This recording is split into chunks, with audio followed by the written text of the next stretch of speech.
બાર science chapter number 1 વિદ્યુત ભારો અને ક્ષેત્ર, જેમાં આપણે કેટલાક ગુજકેટના એમસીક્યુ જોઈ રહ્યા છીએ. પ્રથમ એમસીક્યુ છે m જેટલું દ્રવ્યમાન અને q જેટલો સમાન વિદ્યુત ભાર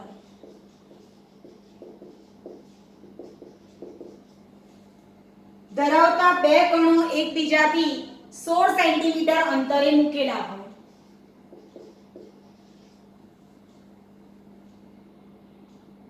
જો તેઓ કોઈ પણ પ્રકારનું બળ અનુભવતા ન હોય,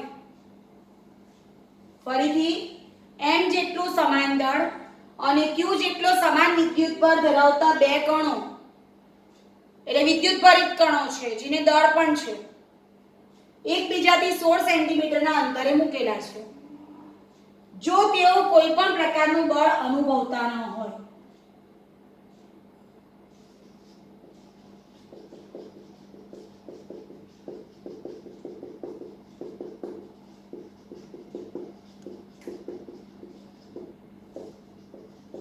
અનુભવતા નથી, તો q upon m નું મૂલ્ય બરાબર ખાલી જગ્યા. હવે દ્રવ્યમાન ધરાવે છે, બે કણ છે, દ્રવ્યમાન ધરાવે છે, એટલે સ્વાભાવિક છે કે એની વચ્ચે ગુરુત્વાકર્ષી બળ લાગશે. ગુરુત્વાકર્ષી બળનું સૂત્ર શું છે? Gm1m2 upon r².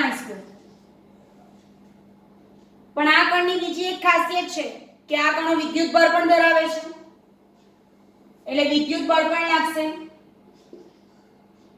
k q1 q2/r². હવે જુઓ, કોઈ પણ પ્રકારનું બળ અનુભવતા નથી, એનો અર્થ સંતુલન છે. Fg = Fe. Gm²/r² = kq²/r². હવે આપણને જોઈએ છે q/m ને, તો હું g ના છેદમાં k લઈ આવું છું. g ના છેદમાં k એટલે q² ના છેદમાં m². માટે q upon m = √g/k, જ્યાં k = 1/4πε0. વિદ્યાર્થી મિત્રો, ઓપ્શન છે, પહેલો ઓપ્શન છે 1, બીજો ઓપ્શન છે √4πε0g, જે આપણો આન્સર છે, √πε0/g અને √g/4πε0. ત્યારબાદ બીજો એક પ્રશ્ન આપણે જોઈ રહ્યા છીએ. 2 માઇક્રોકુલમ ના બે વિદ્યુત ભાર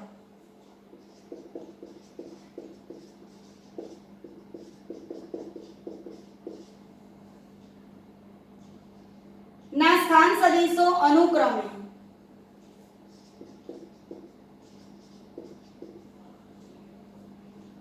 2i + 3j - k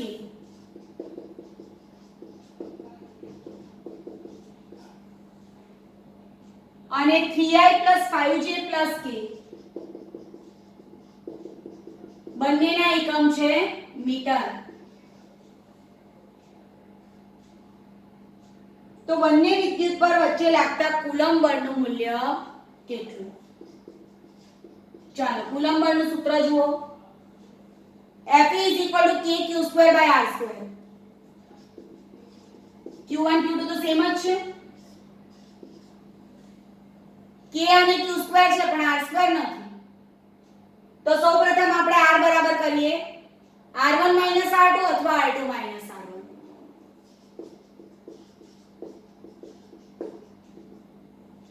બરાબર છે.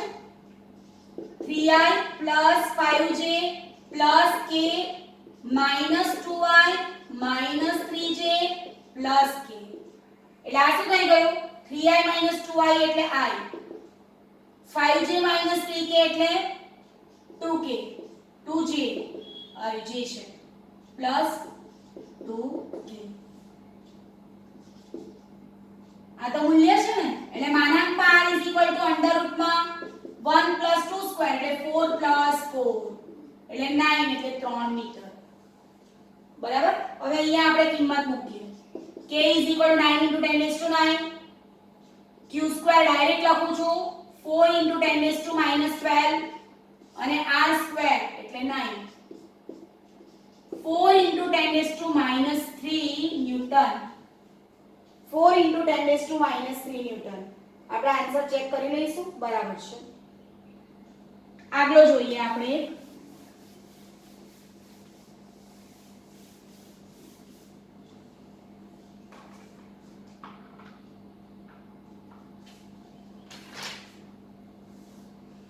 બે સમાન મૂલ્યના અને વિજાતીય પ્રકારના વિદ્યુતભારોને એકબીજાથી અમુક અંતરે મૂકતા તેમની વચ્ચે લાગતું બળ F છે.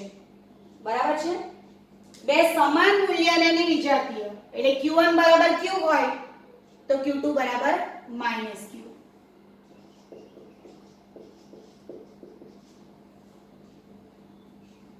એકબીજાથી અમુક અંતરે મૂકતા તેમની વચ્ચે લાગતું બળ છે F.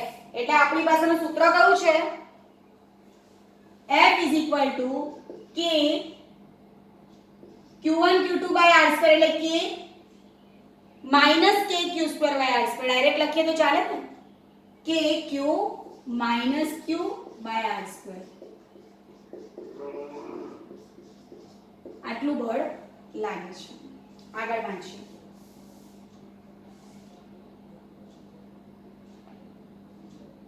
જો 25% વિદ્યુતભાર એક પરથી બીજાને આપવામાં આવે તો તેમની વચ્ચે લાગતું બળ કેટલું? 25% વિદ્યુતભાર એક પરથી બીજા પર આપવામાં આવે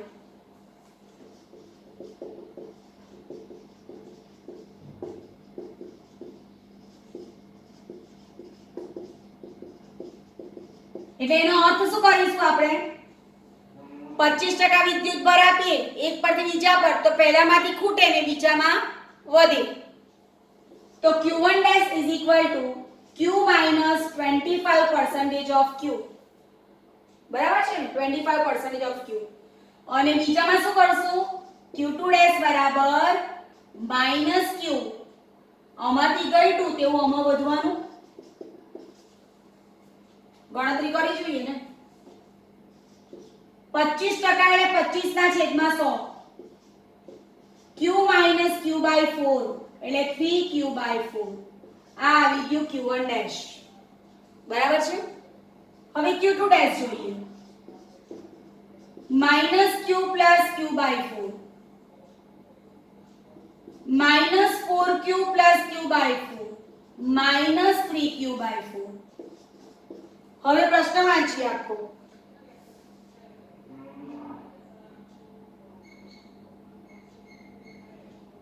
તો તેમની વચ્ચે લાગતું બળ કેટલું? ગણતરી કરીએ પછી આપણે જે આન્સર મળે તે પ્રમાણે જોઈએ. F' = K Q1' Q2'. અંતરનું આપણને કંઈ કીધેલું છે? નથી કીધેલું એટલે આપણે r² રહેવા દઈશું. Q1' ની જગ્યાએ 3Q/4, Q2' ની જગ્યાએ -3Q/4 અને 1/r². K હું આને છૂટા પાડું છું. જુઓ Q ને Q એટલે Q² -7. બાકી શું રહી ગયું? 3 તરી 9, 4 ચોક 16. આ શું દેખાય છે તમને? F દેખાય છે. F' = 9F/16. આ આપણો આન્સર છે. બરાબર છે. ચાલો ત્યાર પછી બીજો એક ગણીએ. આ ટાઈપનો ગણીએ એટલે થોડી પ્રેક્ટિસ પણ થઈ જાય એની સાથે.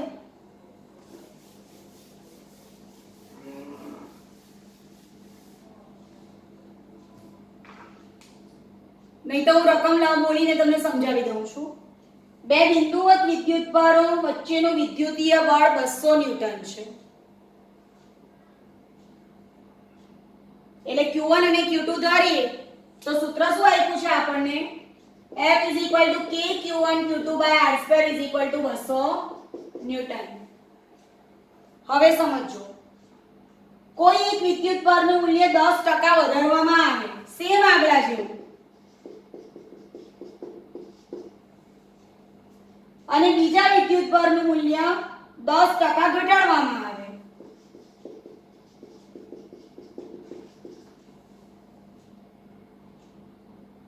તો તેટલા જ અંતરે રહેલા વિદ્યુત ભારો વચ્ચે વિદ્યુત બળ કેટલું? જુઓ અહીંયા 10/100 એટલે કેટલા? 1/10 એટલે 0.1 એટલે 1.1 q1, અને ગણીએ તો q2 minus 0.1 q2, q2 common 1 minus 0.1 એટલે કેટલા થાય? 0.99 થશે ને, 0.99 q2, આ q2 ડેશ આવી ગયું. હવે f ડેશ બરાબર k q1 dash q2 dash upon r square, q1 dash is equal to 1.1 q1, q2 dash is equal to 0.99 q2 upon r square. આગલાની જેમ જ k q1 q2 by r square ને બાજુ પર કાઢી લઈએ, 1.1 into 0.99 કરી જોઈએ કેટલું આવતું છે તે, અને એના આધારે પછી એના આન્સર આપણે જોઈએ.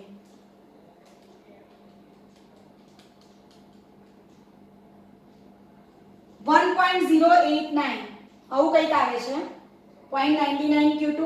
હા, હવે અહીંયા આ આપણી પાસે છે, જુઓ 200 ગુણ્યા 1.089 into 200 કરું છું, બરાબર છે? ફરીથી ગણીએ આપણે, સમજાવું તમને. આપણી પાસે આવી ગયું k into 1.1 q1 into 0.99 q2 divided by r square, એટલે આ થઈ જશે આપણી પાસે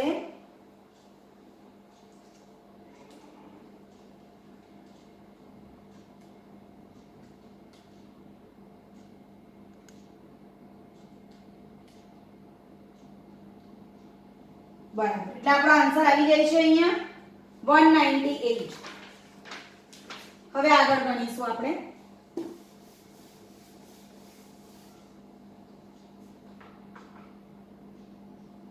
સમાન ધન વીજભાર ધરાવતા બે આયન વચ્ચેનું અંતર છે 5 એંગસ્ટ્રોમ, બરાબર? એટલે r = 5 એંગસ્ટ્રોમ, 5 × 10⁻10 મીટર. ત્યારે તેમની વચ્ચે લાગતું કુલંબ બળ છે 3.7 ગુણ્યા 10⁻9 ન્યૂટન.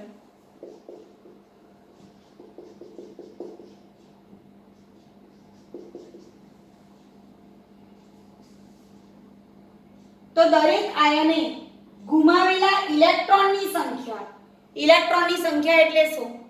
n. ચાલો બળનું સમીકરણ મુખ્ય ત્યાંથી સ્ટાર્ટ કરીશું. F = kq²/r². આ પદમાં આપણને n ક્યાંથી મળે એમ છે, તો q = ne.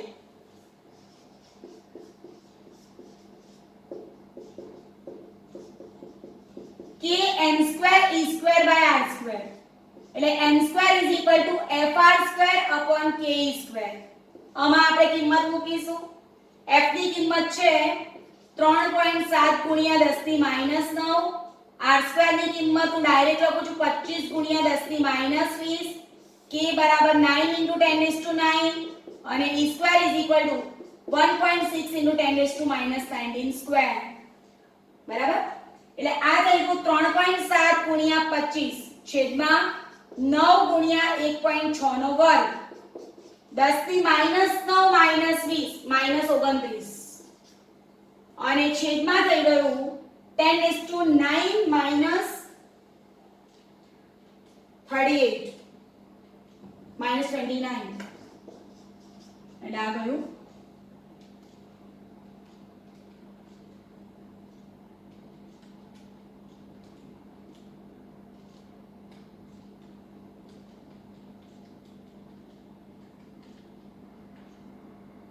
4.015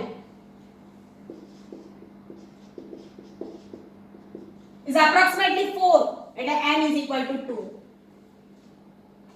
આનું રૂટ કાઢીશું તો 2.004 આવશે. એવી તો કોઈ દિવસ કિંમત હોય જ નહીં એની, એટલે n = 2.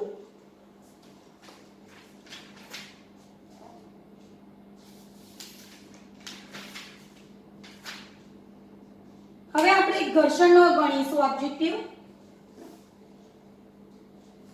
5 ગ્રામ દ્રવ્યમાન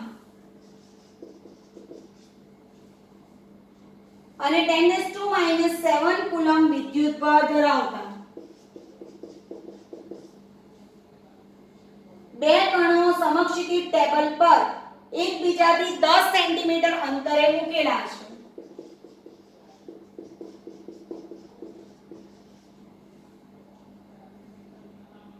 જો બંને કણો સમતોલનમાં રહેલા હોય તો ટેબલ અને કણ વચ્ચેનો સ્થિત ઘર્ષણાંક એટલે કે μs 11 સાથે જોડાયેલો ઓબ્જેક્ટિવ છે. 5 ગ્રામ દ્રવ્યમાન અને 10⁻⁷ કુલમ વિદ્યુતભાર ધરાવતા બે કણો એકબીજાથી સમક્ષિતિજ ટેબલ પર 10 સેન્ટીમીટર અંતરે મૂક્યા છે. ટેબલ પર મૂક્યા છે, ઘર્ષણાંક પૂછે છે અને અગત્યની વસ્તુ છે સંતુલિત અવસ્થા. કુલંબીય બળ = ઘર્ષણ બળનો ઉપયોગ કરીશું. સ્ટેડી ફ્રિક્શન સ્થિત ઘર્ષણ બળ યાદ કરી લઈશું. Fe = kq²/r² અને Fs બરાબર μs * n અને n = mg μs mg માટે μs = kq²/r²mg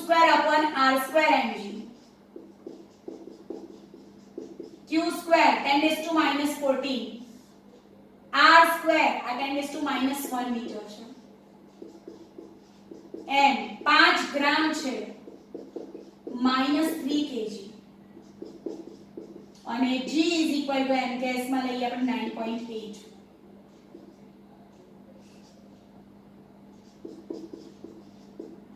Nine into 10⁻⁵ 5 into 9.8 49 આવશે. 10⁻⁵ જો આ કેન્સલ થઈ ગયું. તમને ખબર છે કે સ્થિત ઘર્ષણાંક હંમેશા પોઈન્ટમાં જ આવે.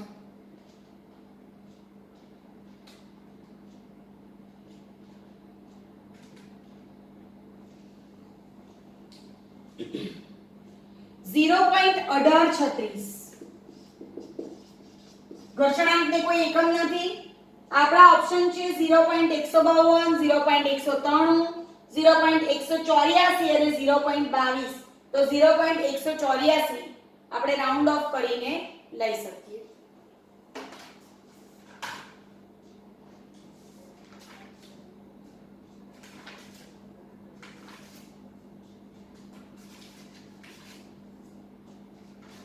આગલો મુદ્દો જોઈશું.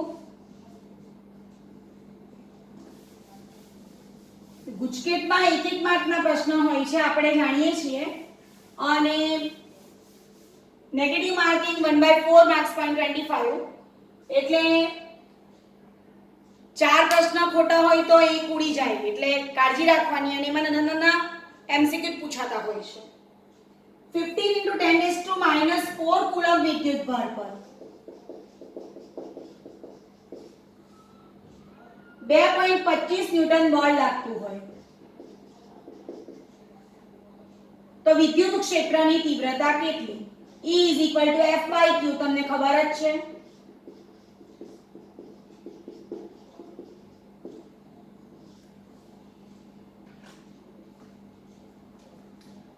(2.25 × 15) 0.15 ગુણ્યા 10⁴ એટલે 15 ગુણ્યા 10⁵ ન્યૂટન પર કુલમ. આપણો આન્સર છે 1500 ન્યૂટન પર કુલમ. બરાબર. ત્યારબાદ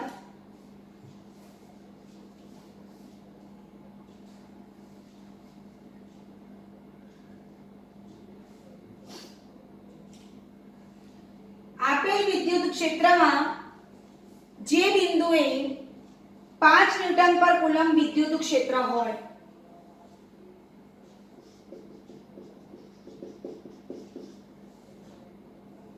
તે બિંદુ આગળ 1 ચોરસ મીટરમાંથી 50 ક્ષેત્રરેખા પસાર થાય છે. શું કહેવા માંગે છે? જે બિંદુએ આટલું ક્ષેત્ર હોય ત્યાંથી ક્ષેત્રરેખા પસાર થાય છે 50. તો જે બિંદુએ 20 ન્યૂટન પર કુલમ વિદ્યુત ક્ષેત્રની તીવ્રતા હોય, કેટલી? 20.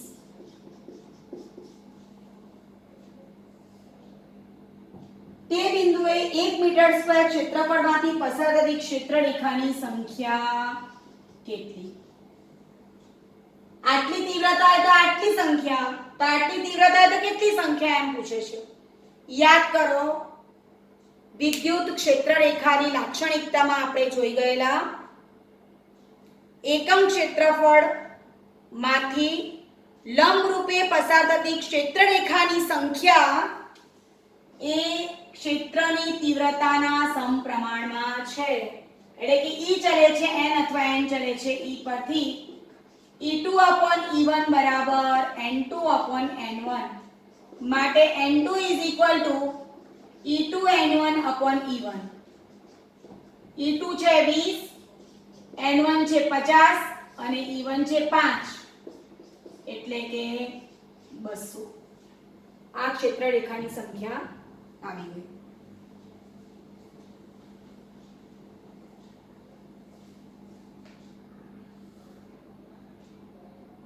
$80,000 વોલ્ટ પર મીટર તીવ્રતા વાળા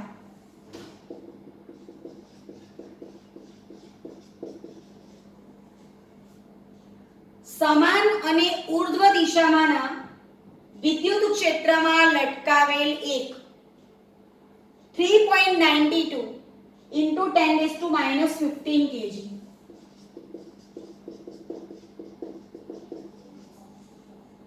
નો વીજભારિત કણ. આ વીજભારિત કણનું દળ છે, કિલોગ્રામ એકમ છે, આપણે જોઈ શકીએ છીએ. સંતુલિત સ્થિતિમાં છે તો કણ પરનો વીજભાર અને વધારાના ઇલેક્ટ્રોનની સંખ્યા કેટલી?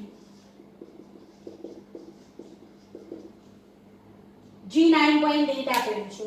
ફરીથી રકમ સમજવા જેવી છે. 80,000 વોલ્ટ પર મીટર તીવ્રતા વાળા સમાન અને ઉર્ધ્વ દિશામાંના વિદ્યુત ક્ષેત્રમાં લટકાવેલ એક 3.92 into 10⁻15 kg -15 kg, આટલું મોટું તો હોય જ નહીં, નો વીજભારિત કણ સંતુલિત સ્થિતિમાં છે. ખૂબ જ અગત્યની બાબત છે. આ દળવાળો કણ છે અને સંતુલિત સ્થિતિમાં છે. વિદ્યુત ભારિત છે એટલે વિદ્યુત બળ લાગે છે અને દળ છે એટલે વજન બળ લાગે છે. બરાબર? તો વીજભાર અને વધારાના ઇલેક્ટ્રોનની સંખ્યા પૂછે છે. વજન બળ વિદ્યુત બળ. જ્યાં જ્યાં સંતુલિત અવસ્થા આવશે ત્યાંથી આપણે આનો ઉપયોગ કરીશું.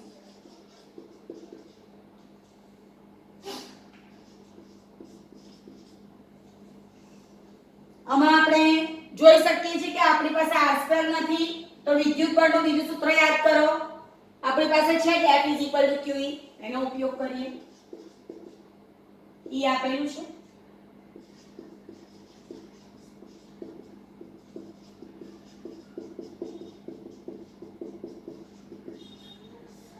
હું અહીંયા લખી દઉં છું 8 into 10⁻4.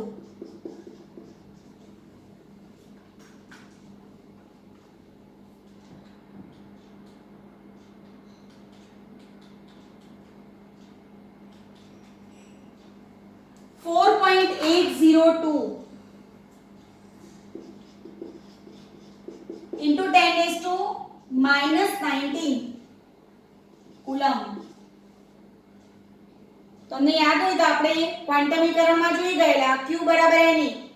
16 ના ઘડિયામાં 16 ચોક 48, 16 તરી 48, 16 ચોક 64, 48 વાળા ડિજિટમાં આવી ગયું. જુઓ બરાબર છે. હવે આપણને સંખ્યા પૂછે છે તો Q Ne. N Q/E. હું 4.8 જ લખીશ.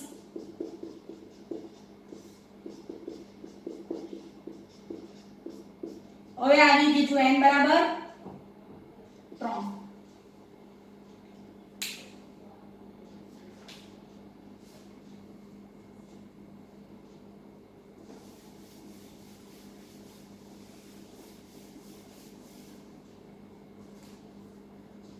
સંતુલિત અવસ્થાના મોટાભાગના MCQ આપણે કર્યા છે. અનંત લંબાઈના રેખીય